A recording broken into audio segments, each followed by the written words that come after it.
Welcome po sa ating evening prayer. Di ba, sumamba ka pa lang nung Sunday, pero ngayong gabi, narito ka na naman kasama sa nananalangin sa Panginoon. Napakapalad natin kasi bawat araw, alam mo na ang Diyos ay natutuwa sa atin kasi hindi lumilipas yung araw na wala tayong ginagawa para sa Panginoon. Kaya pwede nyo pa pong i-mention yung mga kaibigan, mga kakilala, para maka-join sa ating evening prayer.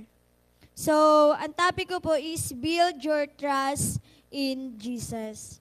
Amen. Paano ba natin or ano bang magiging result sa buhay pananampalataya natin kapag nakapundasyon sa Panginoon yung grabing tiwala natin, kapag natutunan natin na totoo at buo na pagtitiwala sa Panginoon. Pero bago ang lahat, inaniyahan ko po ang bawat isa, asan man po tayo ngayon, na tayo ay manalangin para sa ating tuloy-tuloy na pag-aaral ng salita ng Panginoon. Let's pray. Dakilang Diyos, maraming salamat po, Panginoon, sa moment na to, Lord, na kami, Panginoon, ay tuturuan mo at pagpapalain mo sa pamamagitan ng iyong mga salita, Panginoon. Patuloy, Lord, na hipuin mo, Panginoon, ang puso ng bawat isa, Lord, na ang iyong mga salita ay totoo, Lord, na tumanim at kumilos, Panginoon, magbunga, Lord, sa buhay ng bawat isa, Panginoon. Maraming salamat, Lord. Patuloy ka naming pinapupurihan. In Jesus' name, Amen.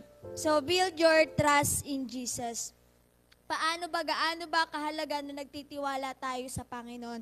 Alam niyo po ba, kasi si Lord, tinitest ka niya para tingnan lang ni Lord kung gaano ka nagtitiwala sa Kanya. Kasi ang Panginoon po, ito kasi ang attitude ng Lord. Kapag binasa mo ang Bible, makikita mo kung anong ugali ng Panginoon. Sabi ni Lord, ang mapagkakatiwalaan sa maliit na bagay ay mapapagkatiwalaan sa malaking bagay. Alam niyo po ba, ang pambasa ko dun sa word na yun is testing of trust. Kasi paano ka ni Lord pagkakatiwalaan ng malaking bagay kung hindi tayo napapagkatiwalaan sa maliit na bagay? Amen. And syempre, magagawa mo lang yung malaking bagay at yung maliit na bagay kapag natutunan natin na magtiwala sa Panginoon.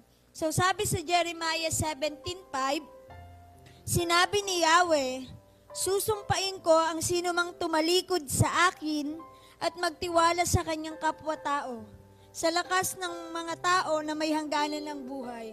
So, si Lord ba selfish ba siya? Kasi gusto ni Lord magtiwala ka sa Kanya pero hindi sa tao. Hindi po ganun ang meaning ni Lord. Kasi sabi nga ni Lord, ibigin mo ako, sunod ibigin mo ang iyong kapwa gaya ng pag-ibig mo sa iyong sarili. So, ibig sabihin, hindi sinasabi ni Lord na wag mong pagkatiwalaan, wag mong mahalin ang kapwa mo, kundi minimin lang ni Lord na dapat si Lord yung una nating nilalapitan. Amen? Si Lord yung una nating naaalala kapag dumadaan ka sa pagsubok, kapag maraming struggle, hindi mo na alam ang gagawin, isa lang ang alam mo. Nagtitiwala ako sa ginagawa ng Diyos sa buhay ko.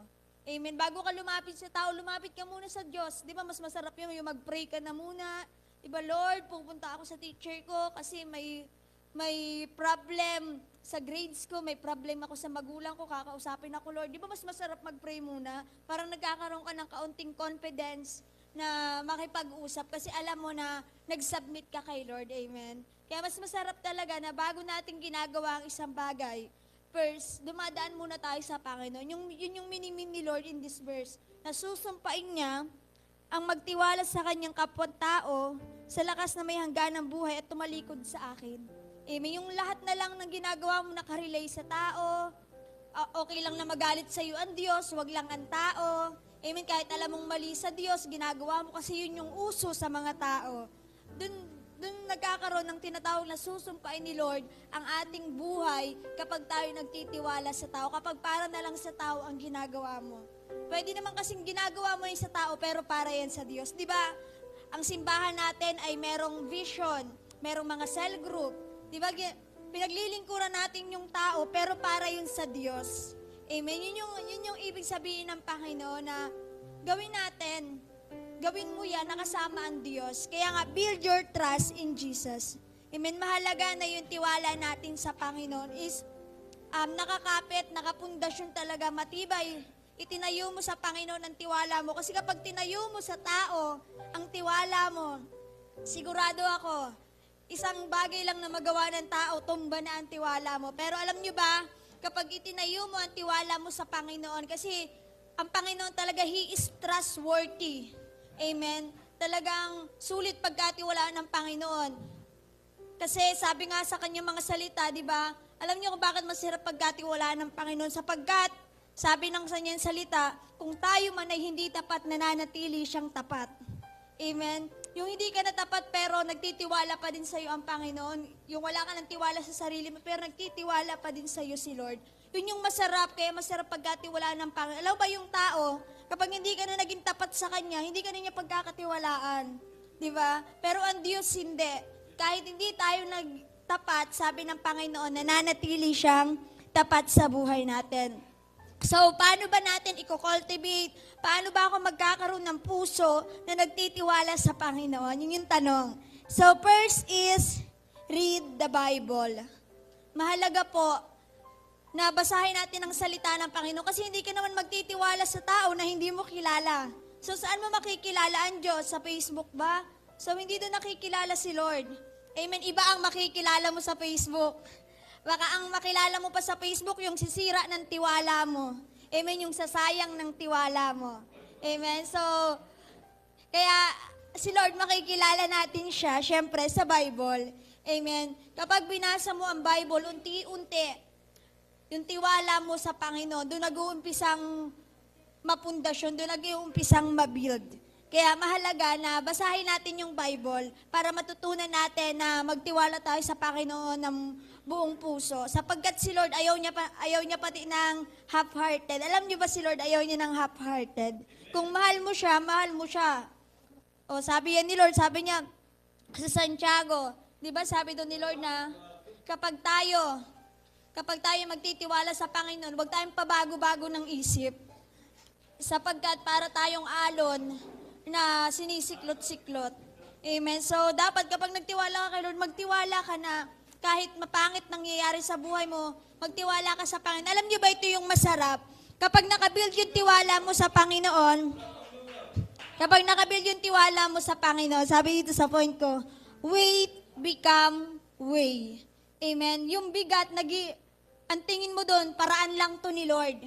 Pampatatag lang to sa buhay ko. Kasi may tiwala ka sa Lord na kahit nabigat ang pinagdadaanan mo, alam mo na ang Diyos ay kasama mo. Alam mo na sa dulo nun, may gagawin ang Diyos na maganda sa buhay mo pagkat yun yung pangako niya. So, weight become way. Amen. Kapag may tiwala ka sa Panginoon, yung bigat, nagiging stepping stone. Talagang parang nagiging bawat hakbang ng ladder, yung bawat bigat na nararanasan natin. And pain become a purpose. Diba? Yung pain nagiging purpose siya. Dahil may tiwala ka sa Panginoon, kapag hinaharapan ka ni Satanas ng problema, maraming maniningil, maraming projects, sakit, karamdaman, maraming brokenness, isa lang nasasabi mo sa sarili mo, may purpose si Lord. Amen. Yun lang yung nasasabi mo sa sarili, may purpose si Lord. Alam niyo yung taong grabe ang tiwala niya sa Panginoon, siya yung pinakamasarap ang buhay. Kasi kahit parang ang pangit-pangit nang nangyayari, isa lang ang lumalabas sa bibig niya. Amen? May ginagawa ang Diyos sa buhay ko. Mag-antay lang kayo. Amen? Yung lubog na siya sa utang, ang dami niya ng problema. Pero isa lang ang sinasabi niya, mag-antay kayo, may ginagawa si Lord sa buhay ko. May tiwala ako kay Lord, hindi ako ipapahiya ng Panginoon. Amen? So, next is, it ends with gratitude. Amen. Dapat lahat ng nangyayari sa buhay natin, nagtatapos sa pasasalamat natin sa Panginoon. Kaya kahit pangit ang nangyayari sa buhay mo, huwag mong hayaang pangit ang lumabas sa bibig mo. Lagi ka pa rin magpasalamat sa Panginoon. Lord, salamat kahit may pagsubok, at least buhay ako. Pag wala ng pagsubok, ibig sabihin wala ka na rin. Kaya kapag may pagsubok, magpasalamat ka sa Panginoon, tanda lang yan na buhay ka pa. Amen. At kung magtitiwala ka sa Panginoon, tutulungan ka ni Lord na makalampas dyan, tutulungan ka ng Panginoon na mapagtagumpayan yan, at ang lahat ng weight, ang lahat ng pain ay magiging na lang pagpapala sa buhay mo. Kasi alam mo yung pangako ng Diyos, nabasa mo yung pangako ng Diyos, at totoo na ginawa yun ng Diyos. At ikaw na ang sunod doon. Kaya tuloy-tuloy lang tayo na magtiwala sa Panginoon hanggang maranasan natin ang pinrepare ng Panginoon para sa atin. Kaya ngayon, aminan niya ako yung bawat isa na tayo ay manalangin para sa mga salita ng Panginoon. Hallelujah! Dakilang Diyos, maraming salamat po, Panginoon, sa iyong mga salita na aming napapakinggan, Panginoon. Lord, alam namin na bilang tao, Panginoon, kami po ay madalas mag-alinlangan sa iyo. Pero Lord, patuloy kaming dumudulog sa iyo, Panginoon. Patuloy kaming nananalangin, Lord. Naturuan mo kami, Lord, na magtiwala sa iyo, Panginoon, sa lahat ng bagay, sa lahat ng pagkakataon, Panginoon.